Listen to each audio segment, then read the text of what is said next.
पाहत आहोत जनकार्य न्यूज, जनतेच्या न्याय हक्कासाठी लढणारं एकमेव news channel Janakarya news. Shri दत्तच्या वार्षिक सभेत कॉम्स्प्रेड बायोगॅस प्रकल्प उभारण्यास मंजुरी, मराठवाड्यातील पूरग्रस्तांना देणार मदतीचा हात गणपतराव पाटील। साखरेची आधारभूत किंमत 42 रुपये प्रति किलो करण्याची मागणी रघुनाथ पाटील। श्री दत्त शेतकरी सहकारी साखर कारखान्याच्या 56व्या वार्षिक सभेत कारखान्याकडे उत्पादित उपपदार्थातून सेंद्रिय खत निर्माण करणारे कॉम्स्प्रेड बायोगॅस उत्पादन प्रकल्प उभा करण्यासह विषयपत्रिकेवरील सर्व विषयांना सभासदांनी एकमताने मंजुरी दिली। महाराष्ट्र राज्यात महापुराने थैमान घातले आहे। ही परिस्थिती बिकट आणि गंभीर बनली आहे। या काळात पूरग्रस्तांना मदत करणे हे आपले कर्तव्य आहे। यामुळे श्री दत्त शेतकरी सहकारी साखर कारखान्याच्या वतीने 2 दिवस मदत केंद्राची स्थापना करून मराठवाड्यातील पूरग्रस्तांना मदत देण्याची भूमिका कारखान्याने घेतली आहे।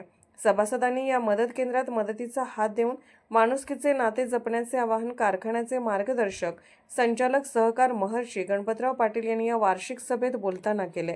सभेच्या सुरुवातीस कारखान्याचे संचालक माजी खासदार दत्ताजीराव कदम, श्रीमंत विश्वासराव घोरपडे सरकार, माजी आमदार दलित मित्र दिनकरराव यादव, माजी आमदार डॉ. अप्पासाहेब उर्फ सारे पाटील यांच्या प्रतिमेचे पूजन करण्यात आले।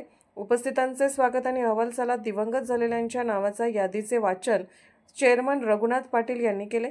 दिवंगतांना श्रद्धांजली वाहण्यात आली। कारखान्याचे कार्यकारी संचालक M.V. पाटील यांनी कारखाना आणि चॅरिटेबल ट्रस्टच्या विषय पत्रिकेचे वाचन केले।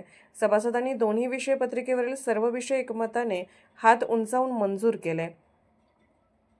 तसेच या सभेत बोलताना कारखान्याचे मार्गदर्शक संचालक सहकार महर्षी गणपतराव पाटील पुढे म्हणाले की श्री दत्त शेतकरी सहकारी साखर कारखान्याचे नेहमीच ऊस उत्पादक शेतकरी सभासद व कामगार बंधूंचे हित साधले आहे। कारखान्याच्या माध्यमातून पूरग्रस्तांना पोहोच केली जाईल असेही त्यांनी शेवटी सांगितले। यावेळी श्री दत्त शेतकरी सहकारी साखर कारखान्याचे चेअरमन रघुनाथ पाटील हे अध्यक्षीय मनोगतात बोलताना म्हणाले की श्री दत्त शेतकरी सहकारी साखर कारखान्याचे संचालक मंडळ नेहमीच ऊस उत्पादक शेतकरी सभासद आणि कामगारांच्या बरोबरच कारखान्याच्या प्रगतीसाठी सातत्याने प्रयत्नशील आहे। यामुळे कारखान्याच्या माध्यमातून सुरू असलेले सर्व उद्योग यशस्वीपणे वाटचाल करीत आहेत। गत गाळप हंगामात साखर कारखान्याचे 10,70,782 मेट्रिक टन ऊसाचे गाळप केले। 12.19% ऊसाची रिकव्हरी राहिली असून 11,60,700 क्विंटल साखर उत्पादन झाले। केंद्र शासनाने जाहीर केलेल्या FRP प्रमाणे कारखान्याने 3,200 रुपये प्रमाणे ऊस उत्पादक शेतकऱ्यांना रक्कम अदा केली आहे। केंद्र शासनाने यावर्षी 10.25% साखर उतार्याकरिता प्रतिटन 3,550 रुपये ऊसाची FRP व त्यापुढे 1% साखर उतार्यास प्रतिटन 346 रुपये FRP निश्चित केली आहे। ही बाब सर्व ऊस उत्पादक सभासदांसाठी आनंददायी आहे। त्यामुळे सर्व ऊस उत्पादक शेतकऱ्यांनी आपला ऊस कारखान्यास गाळपास पाठवून सहकार्य करावे असे शेवटी त्यांनी आवाहन केले।